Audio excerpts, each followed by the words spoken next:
Hi, my name is Kayla Cox, Kaylacox,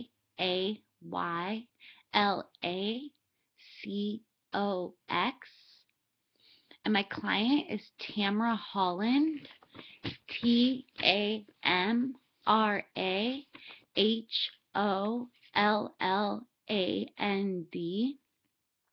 and she is 50 years old. My differential diagnosis is delusional disorder of the erotomanic type, and the diagnostic features are: persons with this disorder experience non-bizarre illusions for at least 1 month, and no other schizophrenic-like symptoms are present. Now for my client's story. She works at a local coffee house as a barista. She presents as a very distressed person because she claims to be very much in love with one of her regular customers, a man who she believes is married.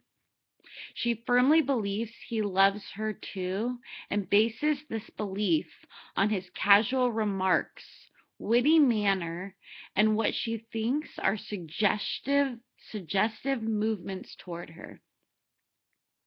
For example, when she made a pretty leaf pattern in his coffee foam, he expressed his appreciation for that kind of special touch. After his hand brushed hers as she was giving him his coffee, she began obsessing. That touch is all that I think about. Then she burst into tears, saying that she is in a lot of pain over her unexpressed love and can't take it anymore. She has decided that the customer can't openly express his feelings for her because he would never betray his wife.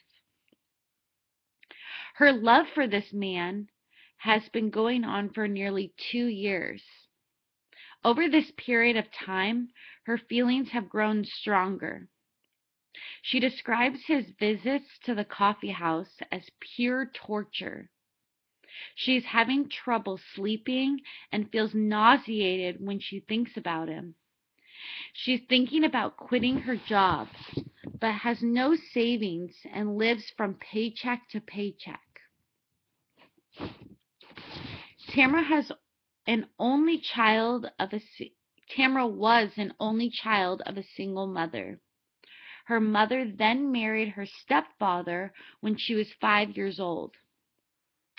He was very strict and set high expectations for her. He was also very critical of her. She also struggled at school, and her teacher told her that she is a slow learner. She became chronically anxious and fearful and had difficulty feeling comfortable in social situations.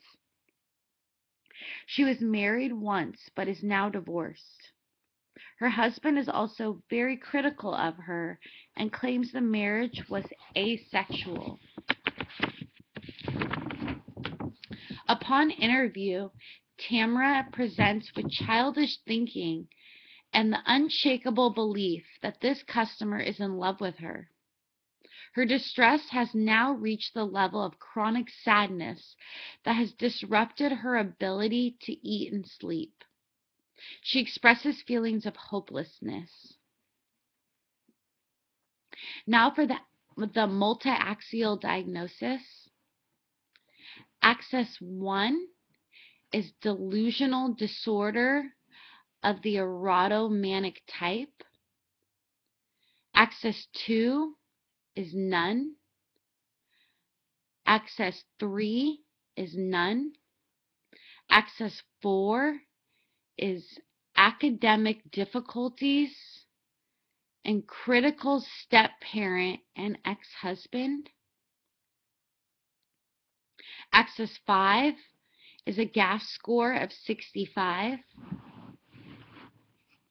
And there are 3 theoretical perspectives that are relevant to this case. First, the biological perspective. The client's symptoms may be due to high levels of dopamine that can contribute to the development of delusions. It is possible that she has a genetic predisposition to this disorder, although there's no information suggesting that there's a family history of schizophrenia or a delusional disorder. Second, the cognitive perspective.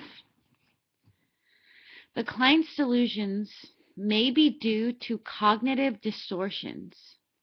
She appears to be making an arbitrary inference and concluding that her customer loves her without evidence to support this belief.